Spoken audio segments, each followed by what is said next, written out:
టమాటా పప్పు కోసం ఒక గిన్నె తీసుకొని అందులో నూనె వేసి నూనె వేడెక్కిన తర్వాత ఆవాలు జీలకర్ర ఆనియన్స్ కూడా వేయాలి. ఆనియన్స్ వేడి అయిన తర్వాత పచ్చిమిర్చి వేసి మంచిగా వేపాలి. అందులో కర్రీ లీవ్స్ కూడా వేసి మంచిగా వేపాలి. అండ్ ఒక స్పూన్ అల్లం పేస్ట్, ఒక స్పూన్ పసుపు వేసి మంచిగా వేగిన తర్వాత నేను తీసుకున్నదైతే పెసరపప్పు, అందులో పెసరపప్పు వేసి కలుపుతున్నాను.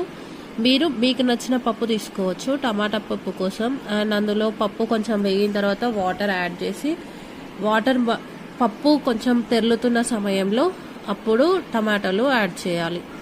టమాటాలు పప్పు మంచిగా ఉడికిన తర్వాత కొద్దిసేపటికి ఉడుకుతుంది. ఎట్లా అంటే టమాటాలు అనేవి మెత్తబడిపోతాయి. అండ్ టమాటాలు మెత్తబడిన తర్వాత అందులో టమాటా కొంచెం మెత్తబడిన తర్వాత అందులో కొంచెం